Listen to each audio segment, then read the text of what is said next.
অসম জাতীয় বিদ্যালয় নুনমাটিৰ উদ্যোগত ৰাজ্যিক পৰ্যায়ত অনুষ্ঠিত বিজ্ঞান প্ৰকল্প প্ৰতিযোগিতাত অংশগ্ৰহণ কৰি দৰং জিলাৰ জাতীয় বিদ্যালয় অসম হাজৰিকাপাৰাৰ ছাত্ৰী তনয়া বৰুৱা আৰু ৰূপশিখা ডেকাই ৰাজ্যৰ ভিতৰত প্ৰথম পুৰস্কাৰ লাভ কৰি জাতীয় বিদ্যালয় অসম হাজৰিকাপাৰাৰ লগতে দৰং জিলালৈ গৌৰৱ কঢ়িয়াই আনিবলৈ সক্ষম হৈছে। মই বৰ্তমান সেই দুয়োগৰাকী মেধাৱী ছাত্ৰীৰ সৈতে উপস্থিত আছোঁ আৰু তেওঁলোকৰ সৈতে মই কিছু কথা পাতিব বিচাৰিছোঁ। নমস্কাৰ, মোৰ নাম শ্ৰী তনয়া বৰুৱা। মই জাতীয় বিদ্যালয় অসম হাজৰিকাপাৰাৰ অষ্টম শ্ৰেণীৰ ছাত্ৰী। যোৱাকালি অৰ্থাৎ 8 আগষ্ট তাৰিখে অসম জাতীয় বিদ্যালয় নুনমাটিত অনুষ্ঠিত হোৱা বিজ্ঞান প্ৰকল্প প্ৰতিযোগিতাত আমি প্ৰথম স্থান পাবলৈ সক্ষম হৈছোঁ। এই পুৰস্কাৰটি পাই আমি যথেষ্ট আনন্দিত হৈছোঁ। বিশেষ কৃতজ্ঞতা জানিব বিচাৰা নেকি?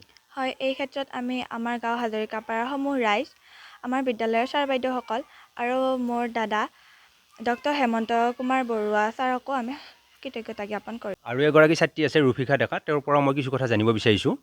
হয়, নমস্কাৰ। মই জাতীয় বিদ্যালয় অসম হাজৰিকাপাৰাৰ নৱম শ্ৰেণীৰ ছাত্ৰী।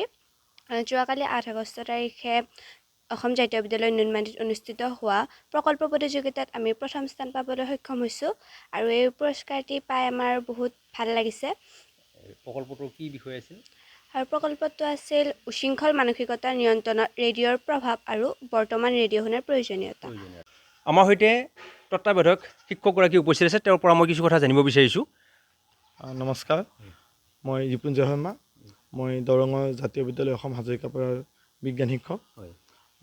তনয়া আৰু ৰূপশিখাই যিটো প্ৰকল্প কৰিছিল, সেই প্ৰকল্পটোৰ তত্ত্বাৱধায়ক শিক্ষক হিচাপে মই আছিলোঁ।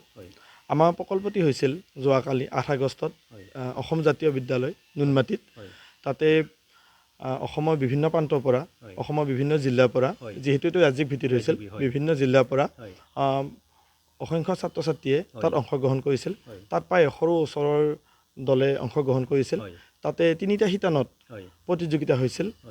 আৰ্হি প্ৰতিযোগিতা, বিজ্ঞানৰ আৰ্হি প্ৰতিযোগিতা, বিজ্ঞানৰ প্ৰকল্প প্ৰতিযোগিতা আৰু বিজ্ঞানৰ মডেল প্ৰতিযোগিতা।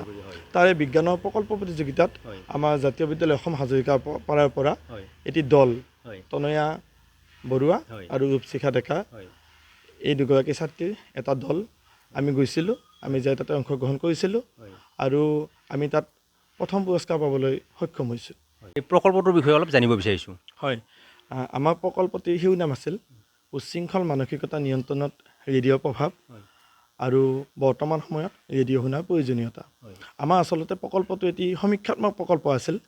আমি আমাৰ হাজৰিকাপাৰা অঞ্চলৰ প্ৰায় 150 ঘৰ পৰিয়াল, আমি 150 ঘৰ পৰিয়ালৰ ঘৰত আমি গৈছিলোঁ এই প্ৰকল্পটিৰ কাৰণে।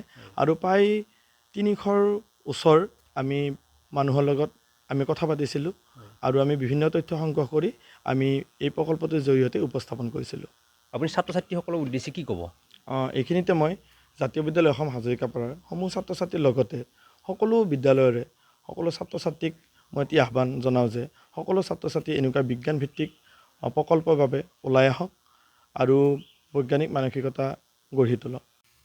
হয়, নিশ্চিতভাৱে অসম জাতীয় বিদ্যালয় নুনমাটিৰ উদ্যোগত ৰাজ্যিক ভিত্তিত অনুষ্ঠিত এই বিজ্ঞান প্ৰকল্প প্ৰতিযোগিতাত অংশগ্ৰহণ কৰি জাতীয় বিদ্যালয় অসম হাজৰিকাপাৰাৰ ছাত্ৰীদ্বয় তনয়া বৰুৱা আৰু ৰূপশিখা ডেকাই যি সফলতা অৰ্জন কৰি অঞ্চলবাসীক গৌৰৱান্বিত কৰিলে, এয়া এটা আশাৰ বতৰা।